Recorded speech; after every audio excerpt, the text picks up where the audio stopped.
If your eyes are the windows to your soul and your glasses are the windows to your eyes, then it's pretty important to find your perfect frames.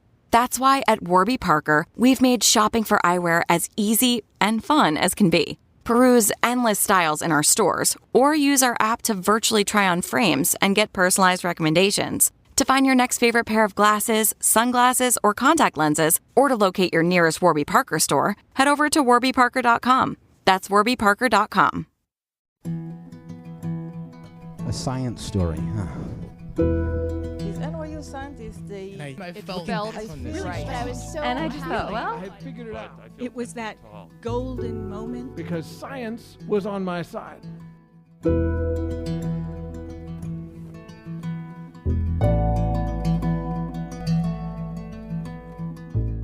Hey everyone, welcome to The Story Clatter, where true personal stories about science help us explore just how weird and wonderful it is to exist in this world and be a human. I'm your host, Misha Gajewski, and what better way to wrap up October than with stories of bad trips? Creepy, chaotic, and very on brand for this spooky time. 'Tis the season for a little psychological horror. Our first story today comes from English teacher and storyteller Andrew McGill. This story was recorded at our go-to spot in New York, Caveat, earlier this year. Here's Andrew.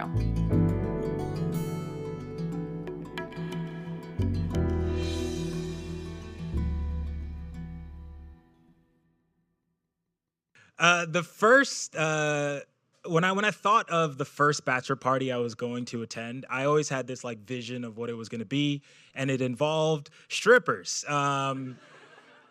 Strip clubs and hang with the boys, and then just like we bond and we just we have an adventure and we just become better friends by the end of this trip. And when my buddy told us he was getting married, I was so excited. I was like, oh, the dream is going to come true. We're going to have some strippers. We're going to bond. We're going to be the best. And he tells us that this group of guys, and he says, hey, we're actually not doing the whole strip club thing. That's like haram. We're actually going to the woods. And I was like, sick. Strippers in the woods. Like, that's going to be really fun. We can do tick checks. Hey, that's going to be cool. But he's like, no, we're going camping. And I'm not really a camping person per se. And he's like, no, it's going to be great. We're gonna drink. We're gonna play some games. We're gonna build a fire. I was like, I don't want to do any of that stuff. And then he's like, we're also going to take some mushrooms. And I was like, I don't know, man. I'm not really a mushroom guy. I've heard some crazy things about mushrooms. And then one of my buddies chimes in and he was like, guys, it's gonna be amazing. If you haven't taken mushrooms before, I took it last year and it changed my life. It changed how I was in school. It changed my mood. And I also had this conversation on shrooms that was one of the greatest conversations in my entire life. And he's like, this is going to be amazing. And I was like, all right, I'm sold. So we get out to the campground, and there's probably about like 8 of us. And we get to the campgrounds, and the first night, we're like, oh, should we do the shrooms now? And our buddy's like, nah, it's too dark. We want to do it in the sunlight. It's going to be beautiful. We can see all the foliage. We can walk around. We can chill. I was like, all right, cool. So the next day comes. We're sitting around the campfire. And my buddy says, all right, let's do it. So I don't know if you guys know anything about mushrooms, but they are disgusting. And so what our buddy did is he grinded them up and he put them in peanut butter jelly sandwiches. And everyone had like one triangle because we cut them into triangles. Very cool. And the guy that was getting married, he takes an extra triangle. He's like, guys, this is like my last hurrah. So I'm just going to go for it, full send. We're like, cool, do what you got to do. You're a grown-ass man. And the first 10 minutes of mushrooms are so fun. It's the best thing ever. You can't stop laughing. You're just giggling. And I remember looking up at the trees, and they were so green. And I was like, I've never seen trees look like this before. I was like, oh my gosh, they're everywhere. I was like, yo, this is amazing. I was like, I'm here with my best friends. We're having such a great time. I was like, this is awesome. Like, there's no other place in the world that I'd rather be right now.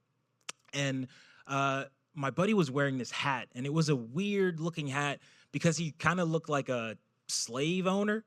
And we didn't want to say anything because we were on mushrooms, and we were like, hey, man, you got to take that hat off. And he took that, and we took the hat off, and the mood changed. And I was like, okay, this is weird that our mood is changing because of these shrooms. And one of our buddies says, hey, the mood changed just now, and it might happen again if your thoughts aren't clear. And I was like, what do you mean by if your thoughts aren't clear? He's like, yeah, it's like fractals. Once you start thinking about a sad thought, it'll just lead you on and on and on.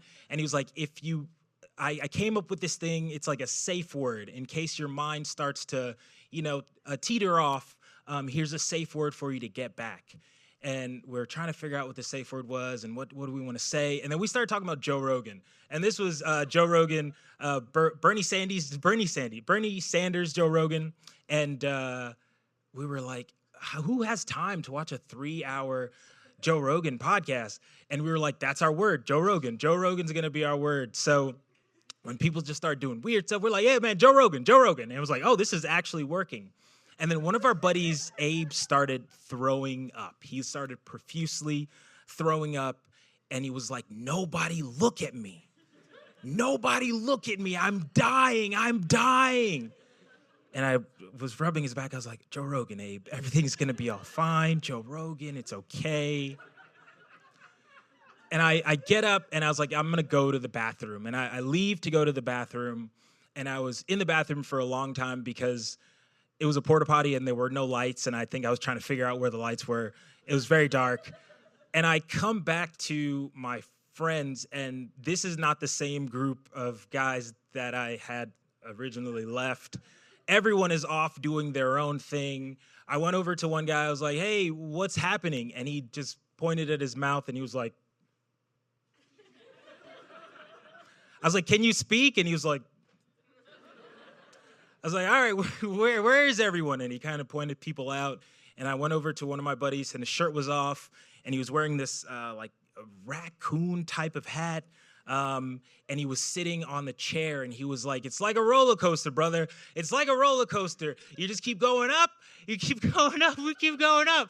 I was like, oh, no. I go to my other buddy. He has a rock in his hand, and he's trying to move the rock from one hand to the other side, but he doesn't want to move his body, and he's like, check this out.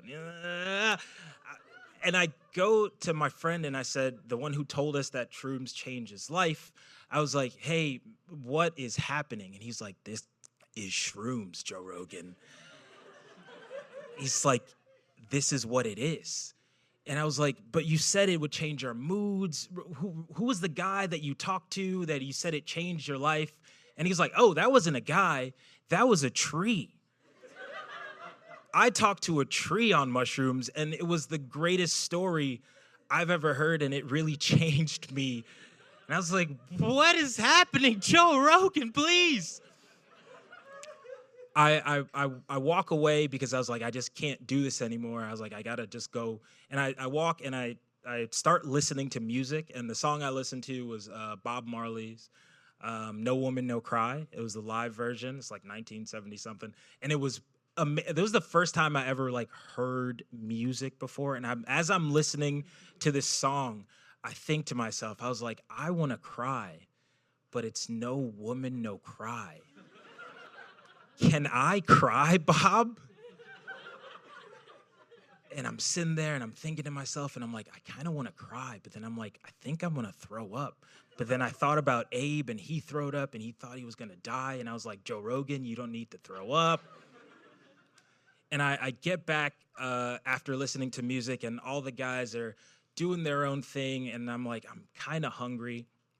So I was like, I'm just going to make some burgers.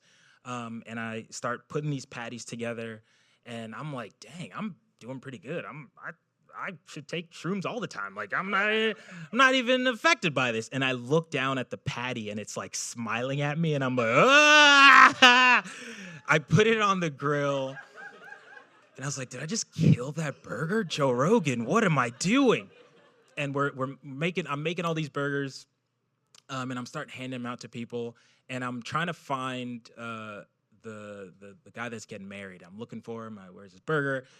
He's not around. I was like, okay, let me check his tent.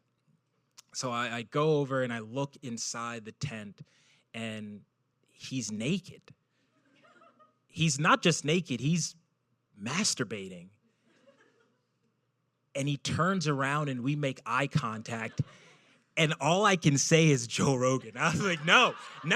I walk away. I go back to another buddy of mine. I was like, I don't think this was the mushrooms, but he was just beating off in the tent. And the guy was like, no way he's beating off in that tent. And he goes in and he's like, oh my gosh, he's masturbating in that tent. He comes out of his tent. I think we just, and he's naked, fully naked. And he's like, nothing matters. And by this time, we are at the peak of our high of mushrooms. And everyone is like, even the guy who couldn't speak was like, oh, I don't know what's happening in there. He's like, nothing matters. And we had the fire pit, and he goes over and he jumps over the fire pit. And we're like, put your penis away, please. And he goes to Abe, and he's like, you've never changed since high school. We're like, Joe Rogan, man, what are you talking about? And he goes over to our other buddy, and he says, hey, at my engagement party, you hit on my wife. And you know what? I didn't really respect that. And you're uninvited to my wedding. We were like, what is actually happening? And by this time, we are still very, very high, but we're also very, very sad. We don't know what is going on. I feel like the friendship group is just breaking by the seams. And the clouds start getting very dark, and it starts to rain, like torrential downpour. So we all run back into our tents. I didn't want to be in the tent with the guy whose penis I saw.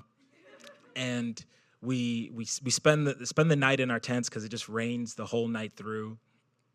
And we wake up the next morning, and the trip is done. We were like, okay, we got to just go back home. This bachelor party that we thought was going to be amazing has been ruined.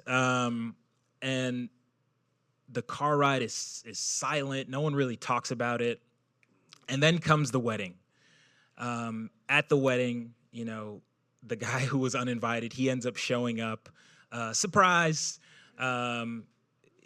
He ends up showing up, and we're all out on the dance floor, and we're dancing. We're having a good time. And I'm looking out at my friends, and I was like, this is probably the last time that we're all really going to be together in the same room, just because of just what happened with the shrooms and seeing this guy's penis and the Joe Rogan. It was just so many things that happened. And I was like, this is probably the last time that we're going to be together in this space as like friends. And as I'm dancing, the groom comes up to me and he grabs my hand and he pulls me in and he says, we're bound for life. And I whisper back in his ear, Joe Rogan. Thank you.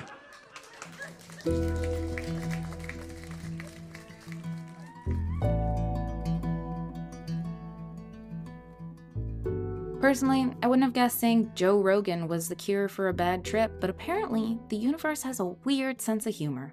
Sometimes you just gotta trust the process. To learn more about Andrew, visit our website, storyteller.org. Being a storyteller on stage is just one way to make story clutter happen, but not everyone loves the spotlight, and that's totally okay. If getting up on stage isn't your thing, supporting story clutter as a donor might be the perfect way to get involved. Now, more than ever, it's vital we hear the voices of scientists and science communicators. At Storyclutter, we believe that true personal stories can break through the noise, bringing science to life, building trust, and helping people connect on a human level. But we can't do it without your support. Our donors are a big part of what makes this work possible. They help us produce the podcast, share meaningful stories, and spark the kinds of conversations that stick with you long after they're over. If you believe in the power of science storytelling, consider making a donation at storyclutter.org/donate. Most people give $10 a month, and every tax-deductible donation, big or small, helps keep Storyclutter going strong.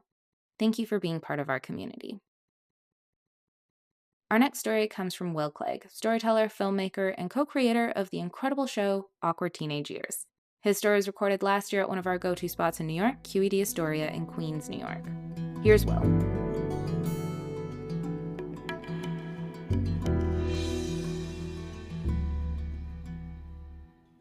It's August of 2018, and I'm in a hotel room at the Hilton in Seattle. My wife is in the shower. It's midnight, and we're really tired from having traveled across the country. And I'm sitting on the edge of the bed, holding in my hand a marijuana vape pen.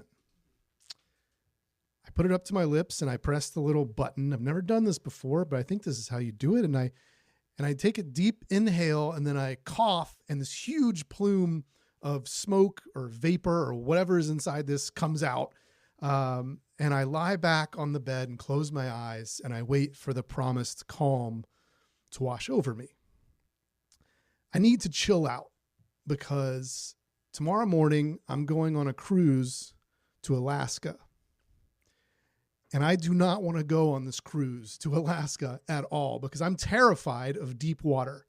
I have been ever since I was a little boy, and I learned about riptides that can just carry you off into the ocean. And I'm also very frightened of freezing to death. When I was a teenager, I got hypothermia on a hiking trip and I almost died. So I really don't want to go on a cruise to Alaska of all places.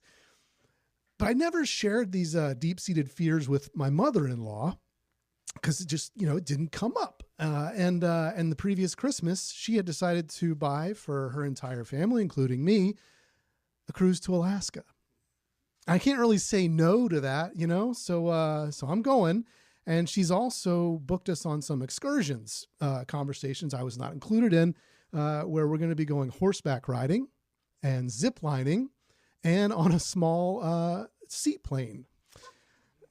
I like a little bit of adventure in my vacation. I do. But this all just feels like dangerous, If you haven't picked up on it yet, I do have an anxiety disorder. And prior to 2018, it was really bad. Sometimes I would have panic attacks every single day. But I've been working on it really hard. I had a really good therapist that I would see at least once a week. And I also had a good psychiatrist who had given me a prescription for Xanax. And Xanax was like a wonder drug for me because I could take it very low dose and it was just enough to interrupt the panic spiral when I was in it. And like in 10, 15 minutes, I would just feel relaxed. And it also had the side effect of sort of turning me into a zombie for a few hours, which is not ideal on this cruise to Alaska, right? Like I can't take a Xanax and then go horseback riding, for instance. So I don't really know what to do, like how to handle this, and like what you're probably thinking is call your psychiatrist and ask them if there's something else you can take. But instead, what I do is I see that we're going to leave out of the port of Seattle. And in 2018, Washington State is one of the only places in the country where you can get legal marijuana. And so I decide, well, I've heard of CBD, right? Which is the 21st century snake oil, right? A cure for whatever ails you. You can even give it to your dog, right? So it's got to be safe.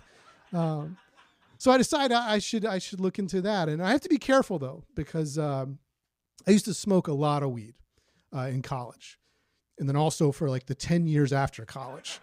And this may or may not have contributed to my anxiety disorder. We'll never know, but it got to the point where every time that I would get high, I would also freak out. So I had to really stop doing that altogether, right? So there's a lot of compounds in marijuana, and THC being the one that gets you high, gives you the munchies and makes your heart race. And if you're me, makes you think your death is imminent, right? So I don't have a doctor to talk to about this. So I instead turned to Google.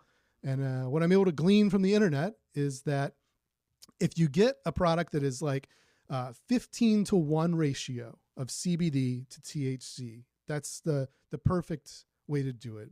A little bit of THC, it won't get you high, but it like activates the CBD even more somehow, right? So that's what I'm looking for. And I find a dispensary that's right near the hotel where we're going to stay in Seattle.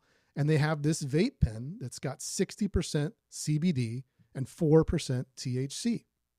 It's perfect, right? So I bookmark it on my phone, and we fly out to Seattle, and we go to the Pike Place Market and the Space Needle and all the touristy things. And after our fancy dinner, we split off from Carrie's family, and we go to the dispensary.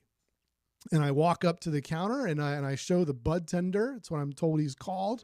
My phone, and I say, this is what I want. And he retrieves it. I give him $50, and it's a legal drug deal. Like, as a child of the 80s and 90s, this is remarkable, So we go back to the hotel, and while Carrie's in the shower, I decide I should try this now so that I know how it makes me feel in case I don't like it. That's not something that I want to learn out on the high seas. So I'm lying there, and I feel my whole body start to vibrate. And then I sit up really quickly, and I open my eyes, and the whole room starts to close in on me like a trash compactor. And then I can feel every blood vessel in my head expanding and contracting. And I realize that I am extraordinarily fucking high. This is the most stoned I've been in like a decade. And I grab the packaging for this thing, and I'm looking at it, and it says right there, it says 60% CBD and 40% THC. And I look back at my phone, it says 60 and 4 there, but not on the package, and it's too late now. There's no going back. And I don't know if I'm ever going to be able to leave this hotel room, and then I hear the shower in the background, and I think, oh, okay, Carrie will know what to do, because this is not the first time that she's dealt with me being way too high, because we've been together for a long time. So I go and I knock on the door, and I push it open just a little bit. And she pulls back the curtain from the shower, and she gives me this stern look, and she's like, come on, I'm exhausted. I don't want to have shower sex right now. And I'm like, oh, if you think that's a bad idea, wait until you hear what I've done. But thankfully, Carrie does know what to do. She comes out and she strokes my hair. She tells me that everything's going to be okay in like 2 hours when you come down, just like it always is, though, and that does make me feel a little bit better. But now my mind is racing, and I just feel like I have to like start talking, get some of these thoughts out of my head, So I decided to tell her about the sci-fi novel that I've been thinking of writing, and actually it was just one novel; it's a trilogy, And I don't know, it could even be like a TV anthology. I'm open to all of the possibilities for this project, And then I look up, and she's asleep. Because she's very tired, and what I'm saying is very boring. But I can't go to sleep now, so I try listening to music and watching TV and meditating, but none of it is really working, and my mind just keeps coming back to this cruise that I have to go on the next day, and like all the awful things that could happen, if I'm riding on this horse and I fall off and bang my head on a rock, or I'm on the zip line and the carabiner breaks and I fall into a ravine, or the seaplane crashes, or maybe just like the most obvious thing is somehow I will end up over the rail of this boat, and I don't even know if I'm going to drown or freeze to death first, or which would even be worse. And I have to sit with these thoughts for 2 hours until finally the fog starts to lift.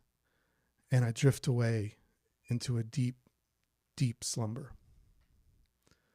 And the next day, we go on the cruise. And my nerves are shot when we leave that afternoon. And what nobody tells you about the first day on the cruise is that you can't do anything that whole first afternoon, because until you're in international waters, like the casinos are all closed, the bars are closed, it's just you and your in-laws and 2,000 strangers on a boat. And so after a very disappointing buffet dinner, I go back to our cabin, and thankfully my mother-in-law has sprung for a nice one. We have a little balcony there, and it's totally enclosed in plexiglass, so I feel safe on it, And I walk out, and I look out, and I see the most unbelievable sunset I've ever seen in my life. It's just the ambers, crimsons, and lavenders and blues, and the little cotton candy wispy clouds, all reflecting off of the very still ocean. It's just, I'm gobsmacked. And I just stand there and I stare at it for like 10 minutes until I notice that my entire body and mind are perfectly calm for the first time in many days. And then I remember something that my therapist keeps trying to tell me that I just can't seem to put into action. Anxiety is really just like anticipation of what might happen in the future. And the best antidote is not any drug, really, prescribed or not. It's just being present. It's living in the moment, just like I'm doing right now, looking at this sunset and appreciating this divine beauty of nature. So I promise myself that as much as I can this week, I'm going to do that. I'm just going to be present and try to live in the moment. And when you know it, I ended up having one of the most incredible weeks of my entire life. Thank you.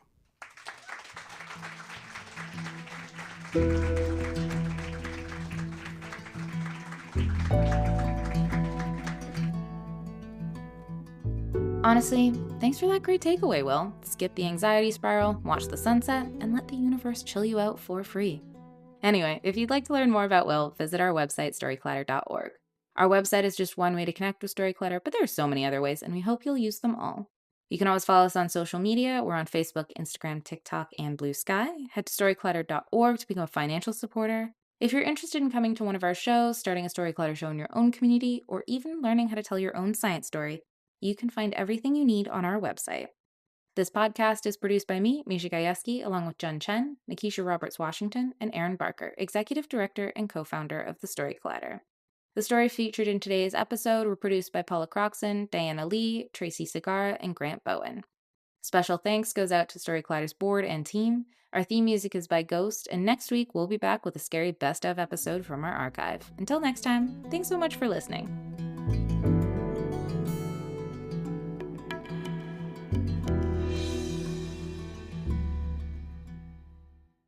Looking for a podcast to help you survive and actually thrive this holiday season? Check out All the Hacks. All the Hacks is hosted by Chris Hutchins, a financial optimizer who's been everywhere, literally. He's traveled to 60 plus countries, racked up millions of rewards points, and sold 2 companies. And if you're like me and planning to travel over the holidays, you've got to check out the Airport Lounge episode with Kevin Song. It was so useful. He breaks down exactly how to access the best lounges, even if you're not flying first class, shares underrated perks, and gives you the inside scoop on how to actually avoid crowded lounges. I'm definitely going to be using all these tips and tricks this season and anytime I travel. All the Hacks is full of practical tips you can start using right away. Plus, the guests are always great. You'll hear from people like skateboard legend Tony Hawk, 3-time Olympic gold medalist Kerry Walsh Jennings, and a whole roster of scientists and experts who are on top of their game. So do yourself a favor, search for All the Hacks, that's All the Hacks in your podcast app, hit follow, and start upgrading your life today.